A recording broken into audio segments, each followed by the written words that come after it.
Bismillahirrahmanirrahim. Perkenalkan, namanya Isabtu Zahira, NIM 114210037 dari kelas Biologi Lingkungan A. Ingin memaparkan hasil poster yang telah dibuat untuk kelas pengganti pertemuan 6 dengan materi ekologi. Adapun materi yang saya pilih untuk dibuat poster infografis itu adalah materi hukum-hukum dalam ekologi. Jadi ekologi itu sendiri merupakan ilmu yang mempelajari tentang makhluk hidup dan lingkungannya. Kemudian di dalam hukum-hukum ekologi ini terdapat 5 hukum di dalam ekologi. Yang pertama itu ada hukum termodinamika 1, di mana hukum ini tuh terkait dengan kekekalan energi. Jadi energi itu tidak dapat diciptakan ataupun dilenyapkan, tidak dapat dibuat ataupun dikurangi, sehingga dia hanya dapat berubah bentuk. Dalam hal ini di dalam ekosistem itu contohnya energi matahari yang kemudian berubah menjadi energi angin atau energi gerak pada daerah panas ataupun daerah dingin. Kemudian energi angin ini dapat menggerakkan turbin yang kemudian menjalankan generator dan menjadikannya energi listrik. Ataupun dalam hal ini dapat menggerakkan gelombang. Kemudian gelombang ini dapat menggerakkan ocean thermal energy jadi energi listrik juga, seperti itu. Untuk contoh di makhluk hidupnya atau tumbuhan, ini contohnya energi matahari, dia diserap sama tumbuhan melalui fotosintesis dengan bantuan air dan karbon dioksida, kemudian dapat dirubah menjadi oksigen dan karbohidrat.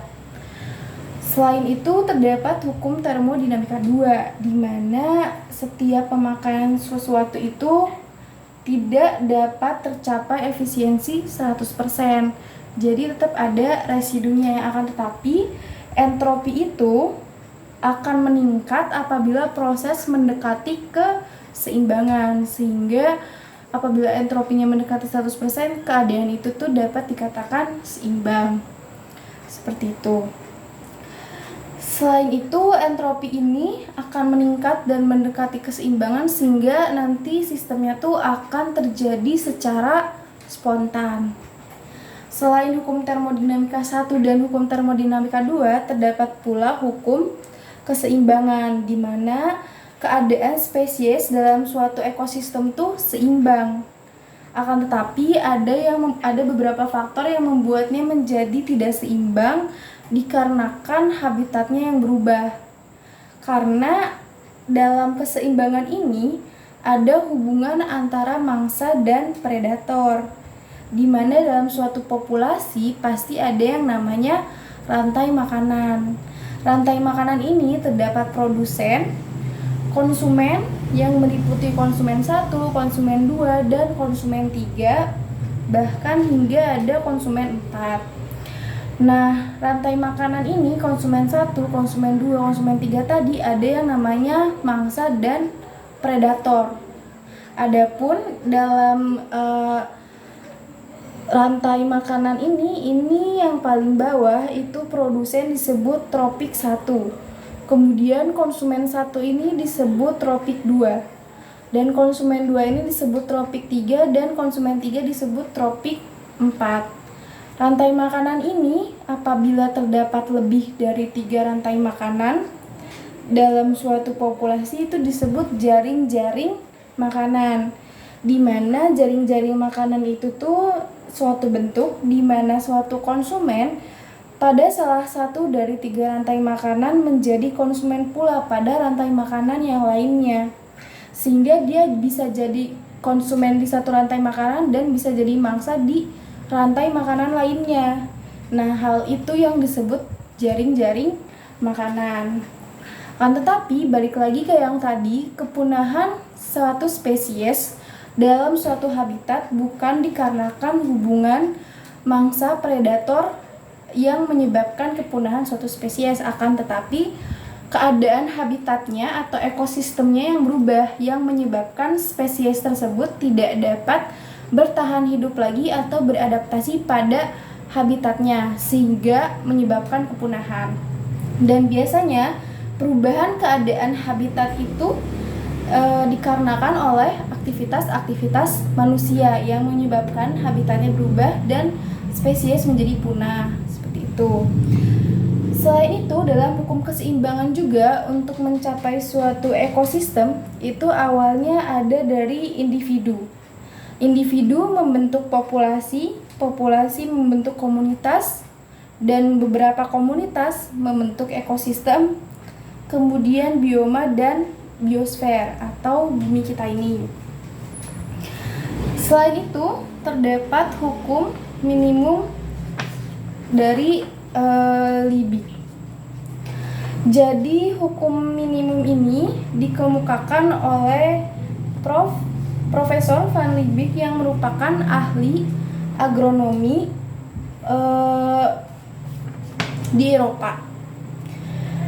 Beliau mengemukakan kalau misalkan untuk pertumbuhan tanaman itu ada faktor pembatas atau batas minimum.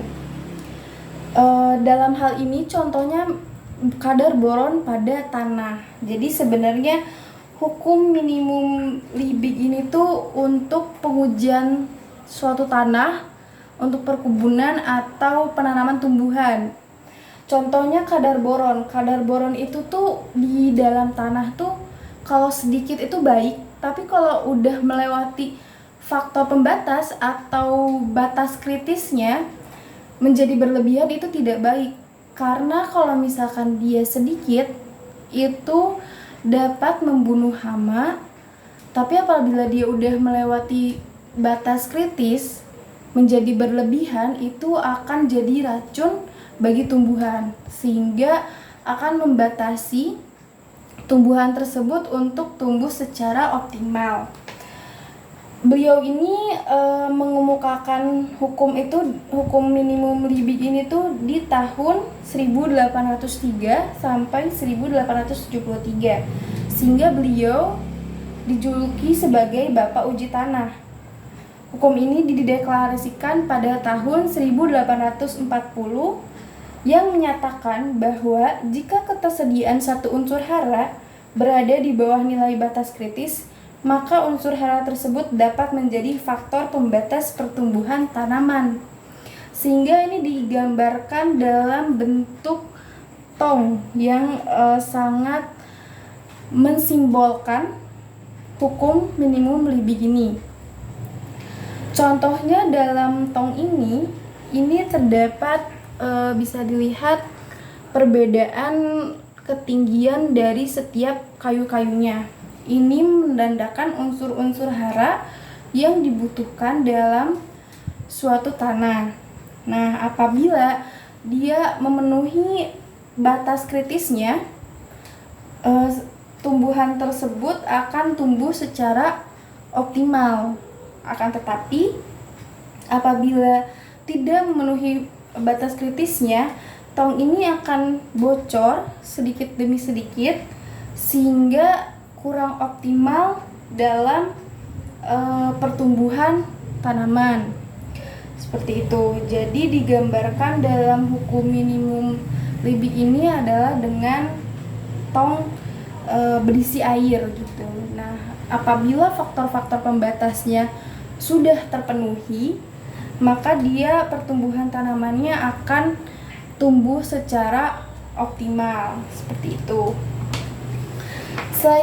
Selain keempat hukum yang telah dijelaskan tadi, terdapat pula hukum yang terakhir, yaitu hukum toleransi Shelford. Jadi hukum ini tuh menjelaskan bahwa organisme hidup pada tentang faktor sempit dan lebar. Maksudnya gimana? Maksudnya suatu organisme itu hidup dan beradaptasi dapat mentoleransi suatu faktor secara luas, tapi dapat mentoleransi suatu faktor yang lain secara sempit.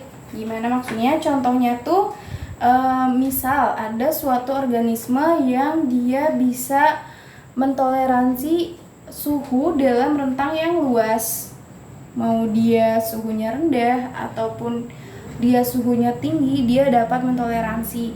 Akan tetapi faktor lainnya, contohnya pH, dia hanya mentoleransi dalam pH netral, semisal begitu.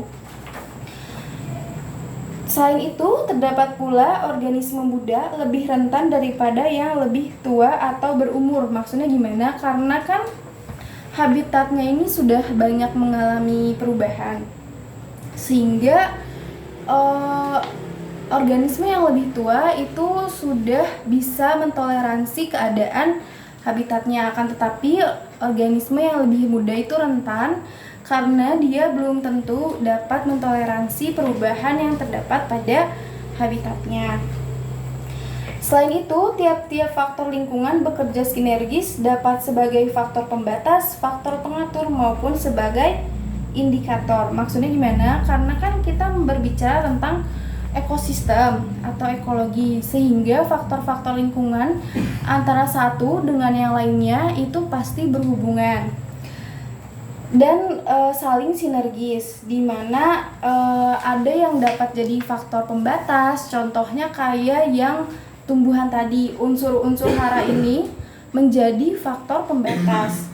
Selain itu ada faktor pengatur maupun sebagai indikator. Contohnya makhluk hidup yang di perairan seperti algae atau plankton, dia bisa jadi indikator untuk suatu perairan itu dikatakan tercemar atau tidak, seperti itu. Nah, kalau misalkan untuk hukum toleransi Shelford itu intinya setiap faktor lingkungan itu saling sinergis dan memiliki perannya masing-masing.